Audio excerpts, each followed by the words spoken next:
guys, we are back living the authentic life, and this guy I am so excited to welcome.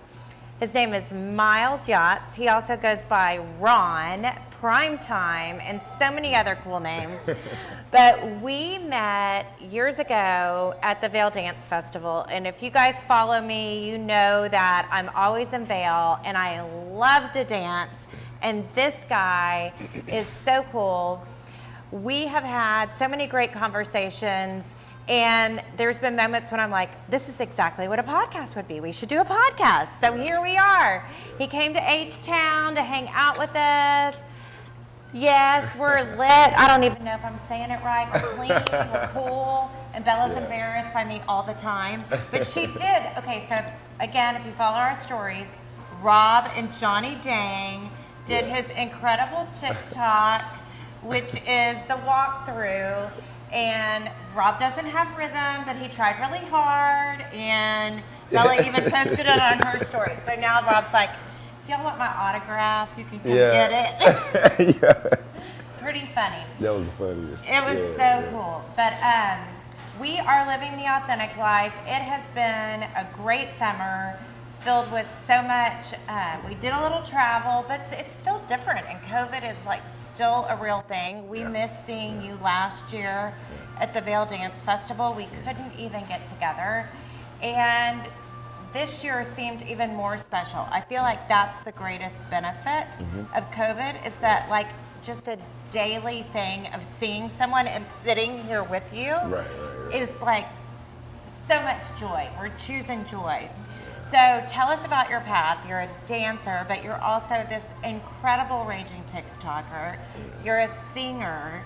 Like, you came from Memphis, but I read in your bio you were one of the only people that was dancing in your hometown?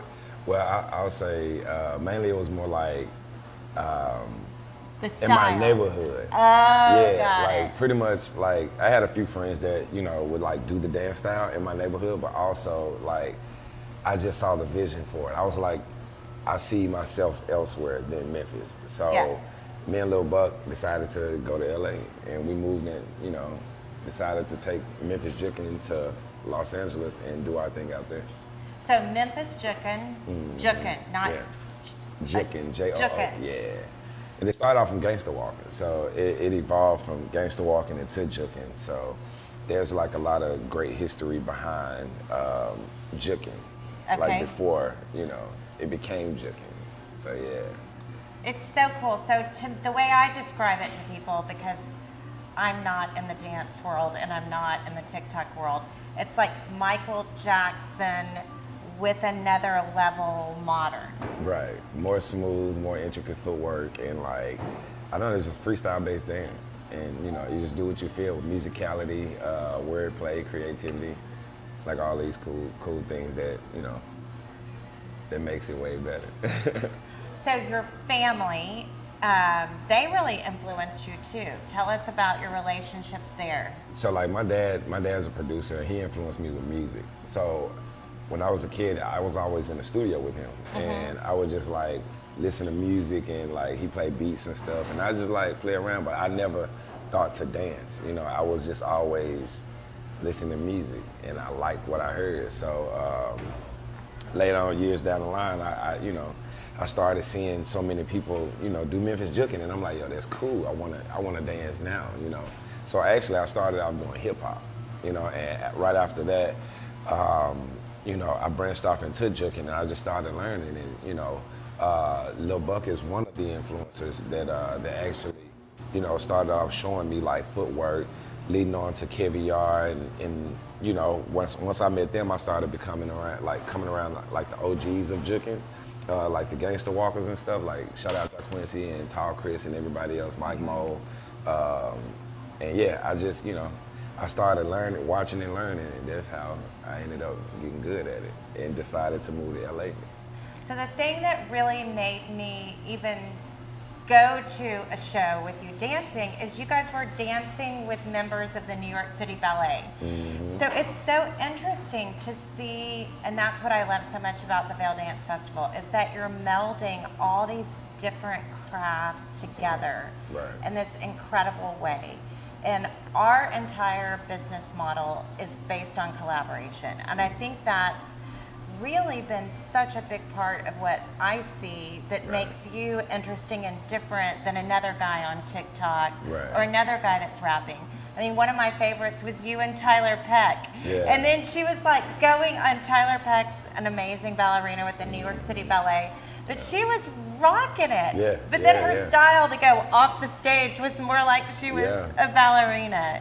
I think, you know, like when dancers collaborate, first it's always good to kind of step outside the box within your style. You Yes. know, like if I do juking, you know, and we're always dancing to rap music, you know, we put it to classical music, how would that look like? You know, and Yes. then we pair with somebody who does ballet, how would that look like? And you know, and that's the greatness behind the art. You know, it's like you can create, Absolutely. you know, these routines and these numbers that can be just so beautiful within what you do, you know, your style of dance. Okay, so kids out there, we grow up and we're like, okay, I grew up saying, I want to be a dancer. For me, I was on drill team, so I thought about being a Kilgore Rangerette, and we're going to take pictures, but like these Rangerettes in Texas, they wore Yeah. those little boots and you did the high stepping. But how many people can really make a living doing what they love? Like, you have come to this place, you're from Memphis, you moved to LA, you're doing things in Vail with, I mean, how did you, like, what, a lot of commitment, a lot of focus, like, how did you transform what you loved into a career? I think it's more so like me believing in myself. It's just knowing that I have no limits. It's just like I have the ability to do what I want, you know, and as long as you think like that, you can make these things happen.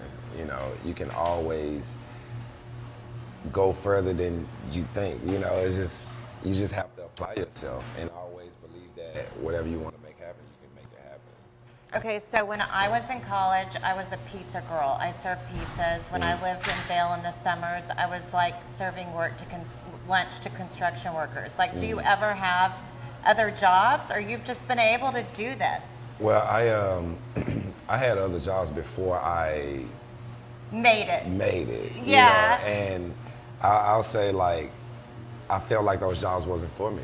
You Yeah. know, I don't like putting coupons on the door for a pizza company. Like, I feel like that's not me. You know, I'm like, okay, something has to give. You know, I But started you working. did it to Yeah. get to where you are. Yeah, Because well, you just have to to pay like, the bills. Exactly. So, you know, even at the time, like I was staying with my grandmother, you know, so it's just like me as a young guy, you know, working a job. I think about saving, but I'm also like, I just want to live my life, you know. I Yeah. want to buy what I want, you know. So, you know, once real life hit me when I'm getting out of high school, I'm like, okay, now I got to make a decision. Now I got to make something happen. So I decided to move to LA. You know, I had already got a taste of LA when I was, I say like my 12th grade year in high school. Like, I came to California and won this dance competition. And after that, I was like, yo, California's different, California's crazy. That's where I want to be. And I was talking to Lil Bug, who was in class, who was like, yo, we need to go to LA. Who was like, yo, let's make a promise. If I make it, you make it. And we both kept that promise, and to this day, we still like tight, we still working, we still making money together, we still like creating art together and just like doing it. Yeah. I love that. Yeah. So I met these guys the first time at an autograph booth in Vail because you guys were there, and I came up, I'm like, hi, I'm the Vintage Contessa. I'm so glad to meet you guys. And of course I did it as if I was introducing Bella, but really I was the one that was starstruck. I was like, oh my God, you guys are so cool. I love you. So, Swagged out but too. you guys really have, like, you make an effort to help the kids. I loved, so I posted one of my pictures and posted on stories. You guys like teach the kids. You did some things outside that you did that. But one of my favorite things we do in Vail is celebrate the beat. And it helps kids. So tell a little bit about that program. So for the years that we was coming to Vail, like we me and Buck always love working with the kids. Like we even work with the kids back home, you know, at elementary schools. We was with You Dig Juking Academy, and we would go, you know, teach, you know, juking to the younger kids and stuff like that. So it was already like, you know, we already got the feel of it. We was already in the mindset. So even, you know, to come to Vail and to work with kids and like celebrate the beat. First of all, it's a lot of kids. Yeah, tell them. Like, I think 500, right? Like or a few hundred. So many. It's around that number. Most of them are kids that have not taken dance classes ever or been exposed to it. And even though it's Vail, Colorado, people think everybody has money there. But a lot of the people that are there working on the mountain and working in service live in places that are trailer parks, multiple people per home. So they've never had the chance to even dance. Right. In which, you know, like for some of the kids like who are in the class that, you know, they become shy or whatnot. It's just to see them transition from shyness to being open and having fun. And that's what it's about, you know, getting out of your comfort zone and being able to see, you know, the potential in yourself. And I think that every time we work with Celebrate the Beat, already like, you know, they already do a good job with like working with the kids because they have them like very disciplined. And they listen and they're ready. So when we come in, it's an easy task for us. So we just teach and, you know, we just make them, you know, comfortable and bring out the high energy in them, and we have fun, you know. So you brought up the word discipline. I mean, as a dancer, you are incredibly disciplined. And when we were planning this, you were saying you had something else the night before, but you, after it was finished at 1 or 2 in the morning, you were going to drive here. And I said, how could you do that? And you were like, because I don't drink the whole time I'm doing something, and I just do what I have to do. And I think people look at the fun side and they say, oh, you're living this rock star lifestyle. But I mean, I remember when we had lunch in Vail, you were like, I can't even, I had to soak my feet. I have blisters all over them. So talk a little bit about that part of it. So I think, you know, when dealing with your artistry, there's a level of professionalism you have to have for yourself. You have to, you know, you have to understand that the do's and the don'ts, you know, and when to do this and when not to do it. You know, it's you know, when we're out there rehearsing and everything, you know, I want to be able to be focused for the next day. You know, I have to prepare my body for the next movement that I'm about to do. So I always like to, you know, take care of myself after a long day of rehearsal, you know. Let's say, for instance, if, you know, if there's a club night and there's a performance the next day, you know, all right, cool. Well, for say, for instance, you know, being in Dallas and I have to perform, and then I'm like, yo, I'll come straight here right after. You know, I don't want to get too wasted. I don't want to drink too much. So I want to be able to get to where I need to be so I can focus on my next, you know, gig or whatnot. So I always tell myself, like, no, it's, you know, you don't have to always be rock star at 110%. You just have to, you know when to do it and when not. Because it is an art. Yeah, it is an art. So I just, you know, I always like to just, I don't know, how can I say it? It's like, balance. Yeah, balance, I feel like, yeah. and I really see that in you. Because, and then let's talk about, so you're known for dance, but yet you started as singing, and then you created this walkthrough rap. And tell us how you and Boss, Timothy, came up with this journey that you're on right now with over 1 million TikTok views. So the crazy thing is, you know, me and Bose have like sorry. Oh no, it's okay. I think he's the boss. So we have, you know, we have this, you know, I actually met him through a friend of mine who's a songwriter. She brought me to the studio to meet him. And I played some records for him, and at that time it was just like, you know, it wasn't going so well for him. You know, he was dealing with a lot, and he was like, yo, I'm not trying to sign another artist right now, so, you know, just respect it, and that's that on that. Me, I'm like, okay, cool, you know, but I still stuck around, you know, I just always, you know, kept coming around him, you know, and whenever he work on something, if I had ideas, I just, write it down or whatnot. And then we ended up, like, some time passed and we ended up working on a song together. And he was like, you know what, let's like work on the artistry together. So we did like 3 years of artist development, such as like songwriting, how to create a song or whatever, placements and all this crazy stuff that's in the music world. So 3 years. Yeah, three years of artist development. You just came out and you made it. You're like, no. No, it took time. It took time because it's, you have to know music. You can't just jump out there and be like, oh, this is this. Yeah, you can freestyle all day and freestyle on a beat, but what if somebody wants you to write an actual song for them? That's your bag. You know what I'm saying? That's how you make more money and build your business. So. He taught me a lot. He mentored me a lot on the music tip, and I just applied that with dance and fashion, and the crazy thing is I started acting before I even started doing any of this. So so tell us some about your acting gigs because you've done some commercials. Yeah, well, like mainly I took like theater and stuff like that, and I took some acting classes. I audited some acting classes with Lil Buck at LA Acting Academy. So. I've always felt like I have so many different characters to me, and it's just like I can easily tap into that. Plus, I have a voice. I have a unique voice, like a commercial voice. So, he has an announcer voice. So, you need to be on the radio.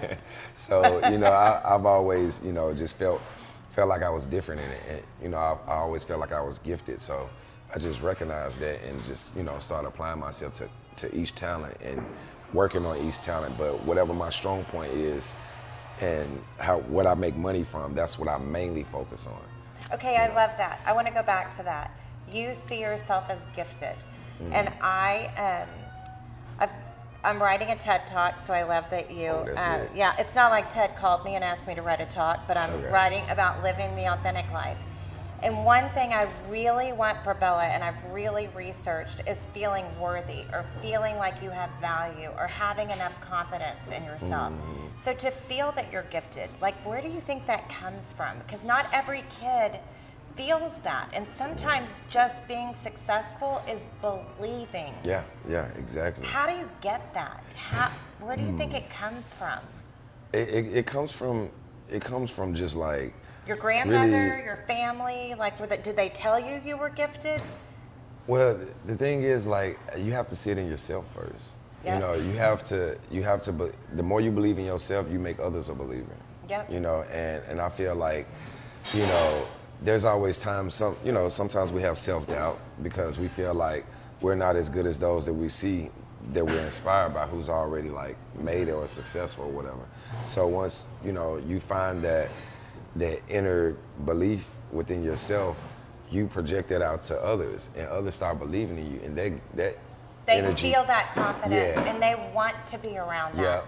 And there's so much of that. Coco Chanel said if you're not happy, she wasn't happy with who she was, so she created who she was. Yeah. And I think we were talking about this at the office the other day. I think if you picture who you want to be, and every day you choose behavior that matches with that. Yeah. I want to be a fashion girl, so every day I dress like a fashion girl. I want to be a positive effect, so every day I have to choose positive over negative. Yeah. And you chose all these different things. So it wasn't that it happened to you. Right. It was that you made it happen because you put it out. Yeah, it's the in the universe. Once people like and they feel it. And they feel the excitement that comes from you. They feel the energy and confidence that comes from you. So it comes back to you, and it makes you feel even better. It makes you feel like, okay, all right, I got something going. So, and they believe it. Oh, okay, cool.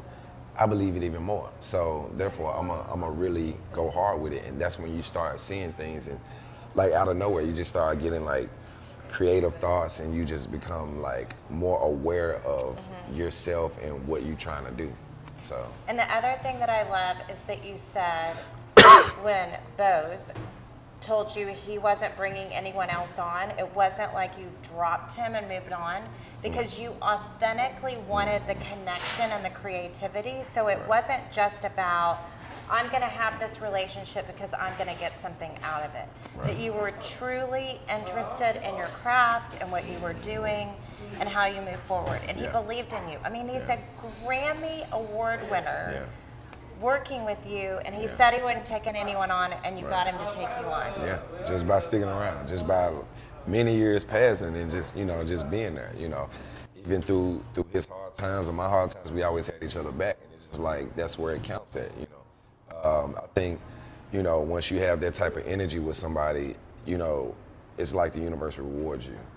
It's like, all right, God is like, okay, I see y'all working hard, and you've been dealing with this and y'all got each other's back. So, I'm gonna bless you with so much, and I don't know, that's just what happens, Like we stuck together and now look at us. I know, it's incredible. But I have to say, I meet a lot of different people and I found you to be exceptional. And that's part of what this podcast journey is. When I meet people that are exceptional, I like to sit down and figure out kind of their path, and so much of the things are consistent. Right. Is that you have to believe in yourself and you have to push through, even because you're so passionate about what you're doing that you're willing to do it even though you're not getting paid for it. Right. You're not getting the accolades you think you deserve at the time for it, but you believe in the process so much that you're just going to do it anyway. It's the feel of it. It's just like, don't always think that you have to be paid for something. Just do it out of love and the blessings will come back to you. Absolutely. Okay, so you're here in Houston. Tell us about like kind of the next things that you have in the horizon. Like, what do you have coming up? Given that the world stays open, because LA is kind of, it's open again, right? Yeah, but is it? Yeah. It's kind of back and forth, but after I leave Houston today, which I'm sad to leave today, I go back to LA. I have a few club hostings. I have a performance Friday. And what else? I go to Dallas next weekend. Cool. So spending more time in our great state of Texas. Yeah. So they booked me for a few shows Friday, Saturday, and Sunday of next weekend. So I'll be going to do that. Then when I get back, I'm getting ready to shoot the walkthrough video. I'm going to release that, then release another single with another amazing challenge. Okay, so you've released it on TikTok, but it's not officially like on where you could download the song? Oh yeah, it's everywhere. Okay. Yeah. So when you say you're making the video, what does that mean? Shooting the actual music video for a walkthrough. Oh, got it. Yeah. I hope you're wearing that Chanel necklace we gave you in the video. This is hot. This is really dope. Okay, so guys, wear pearls now. I freaking love that. I mean, how cool is he? Yeah. Look at this. This was from the Contessa's collection. Yeah, I like these too. Yeah, it looks really good together. All right, so your style, like how has that changed and developed over time? How do you like pick what, like are you always changing your hat? Is that a big part of it? For the most part, like I always like to look different. I always like to, it just depends on what I feel for the day. If I feel comfy, swaggy and comfy. If I feel like, it's like a casual day, I might throw on something light, but it always have to accent with like a cool chain, a dope hat, or some type of accessory that's really dope. That's what adds on to the style for me. So, I'm gonna tell Bella that. I got my dope hat on, Bella. Yeah, and you got your accessories, and like that's fly. Come on, man. I'm fly. Yeah, I love that. Yeah. Okay, so one other thing that I also find really interesting is that you have people in your life that you trust that have consistently been there for you. Yeah. And people sometimes say, "Oh, well, that you're just lucky," but I believe that it's most of the time when you only have people in your life you trust, it's because those are the only people you let stay. Yeah. So let's talk a little bit about that. So it's like, through my journey, like I've always had people that, that been in my corner, always told me great words, like acknowledging like what I've been doing and, just showing love, even like, whether it's like financially or like, just like motivational words that always been in my corner, even even like, you know, times where I always have like self-doubt, you know, and like negative thoughts. I used to worry a lot, you know, and I always had people that was in my corner that's like, yo, stop worrying, bro, because you ain't doing nothing but bringing more negativity into your life. You know, you just keep on doing the same thing, you're always gonna see the same results, you know. So just by having those people, you know, back me up and be behind me, always encouraging me, kind of, you know, it helped me to see past those worries. It helped me to see past the negativity and to just understand that, you know,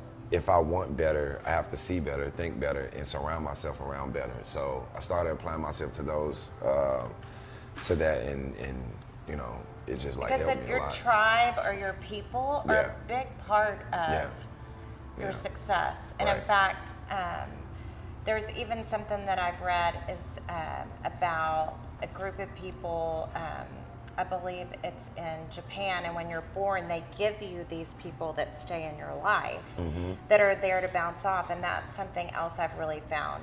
So you could have made choices. I mean, there's probably people from your high school, I think back to people from my high school, that chose a different path. I mean, I was talking to a guy friend of mine the other day, and I found pictures of us. He's like, yeah, I think that guy's in jail. I'm like, how funny, you know, that guy's in jail and we're doing our choice. Like, what do you think, raising kids, like how do you think we can keep kids going in the right direction and not choosing like that tribe or that group of people that lead them? Because we always have a choice on which way to go. Right. I think it's, you know, when you always like come around kids, or you know, you just so happen to be placed in front of them, like always try to guide them with you know, positive thoughts, and just, you know, show them the right way, you know, whatever they decide to do, you know, with their life as far as music, sports, or anything. Just always surround yourself around those who are like-minded, and your path would, you know, turn out better than you think, because of the decisions you make. You know, it's all about the life decisions that you know, you create for yourself. And like I'm going like home September 10th, and I'm going to talk with some kids from this old Carver High School, and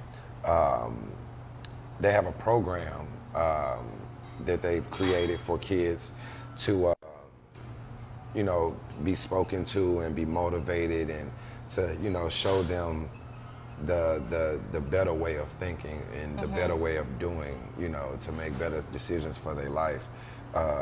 So yeah, I'll be going to do that for them, to show them that you can be cool. You can be cool. And still make good decisions and good choices. Right.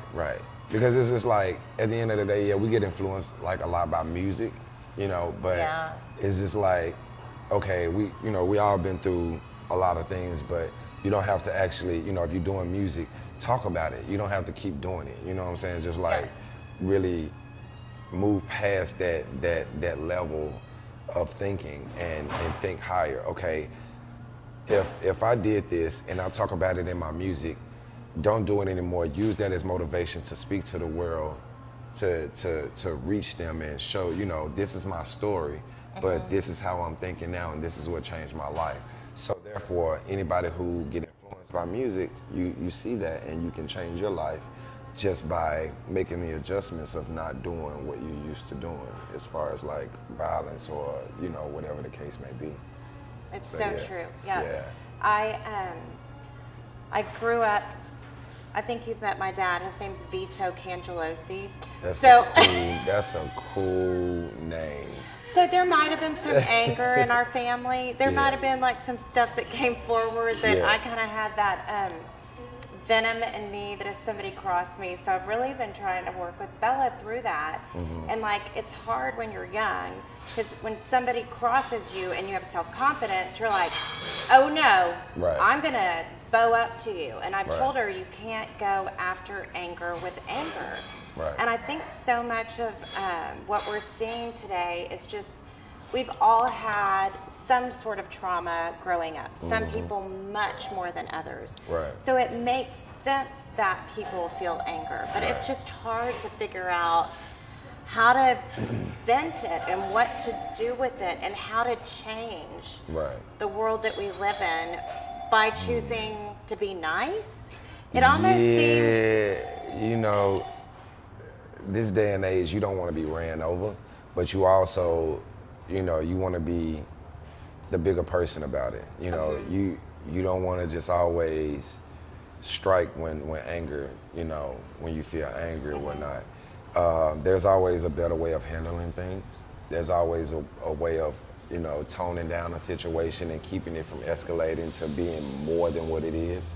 So I think just always catching it before it just, you know, escalates, and always understand that everybody is different. Every human being is different. People do things differently.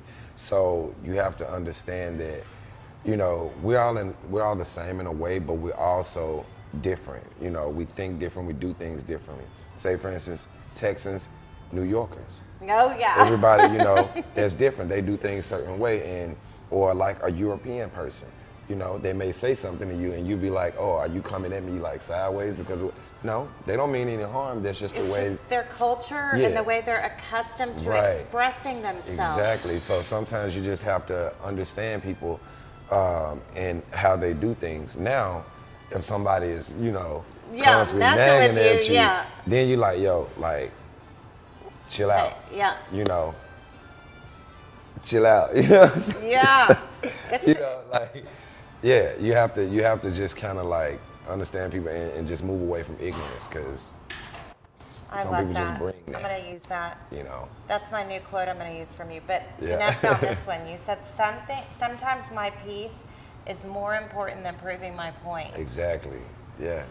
That is so cool. I'd rather keep my peace than trying to prove something to you, because sometimes, you know, you can't just talk to people, you know, so you just have to leave it alone. You can't get everybody to see what you understand.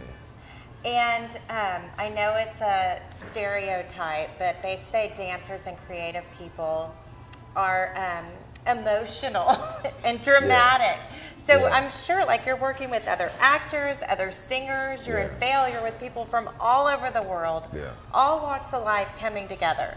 So I'm sure that can give an interesting cocktail sometimes. Yeah, like I feel like, you know. I call it being too big for your britches. Yeah. That's the Texas version of it. It's like, don't you think you're more special than me? Yo, sometimes, you know, it's like, I don't know, it's, You're like, oh no, don't behave that way, rein it in. You know, it's just all about keeping it chill, man. That's what it's about, you know. Well, I love that. Yeah. So you are so authentic. You seem like really comfortable in your skin, and I think it took. I'm a lot older than you. I'm 53, so I think it took me a longer time. I thought you was 36, 35. No, Rob makes that up because he wants to act like he's with a young hot girl. Oh, okay. I mean, Rob, you the man. That's so nice of You the man, Rob. We love you, man. Yeah, he's like, I'm with the young hot girl. No, he's with me, and I'm 53. But so it took me longer to feel comfortable, and I also had this 22-year career, I don't even know if you knew this, with my family business and the marble and granite business. So I'm literally celebrating my 10th anniversary as the Vintage Contessa. So I decided, let's go. I know. So I decided at 40 that I was going to reinvent myself and become who I really always wanted to be. But it's hard. And so I had to kind of dig deep and figure out, like, what is that? Because I had been who my dad wanted me to be, who my mom wanted me to be, who Rob wanted me to be, and then how could I be who I was? Like, how did you get to this place that you can be authentic and comfortable in your skin? Because it's hard to kind of figure that out. Yeah, it is. It is. You've got all these things pulling on you, like your friends and your family and your career, and like to keep balance, and then you. Like, your body is your health of your body. I can put the health of my body off, but your body is how you make money. Right. Yeah, I feel like, you know, as someone that's created a dope artistry for himself, I feel like it took time to see what I'm doing, to actually take in what I'm doing, and really move forward with what I like to do now. You know, once I created a love for dance for myself, it's just like, okay, I keep practicing at it. But I was also like, yo, there's so many dance styles, what do I do? How do I become great, you know what I'm saying, at dancing in general, you know? Because could you do ballet moves? A little bit. Yeah. Yeah, look, you know, I feel like you could do anything. You certainly can tap, and then, Yeah. I mean, jazz is that's Yeah. what I took, tap, ballet, and jazz. You know, my first tap piece was with Michelle? Dorrance, yeah. Yeah, Michelle it was Durant. with, Or it was with Dorrance? her.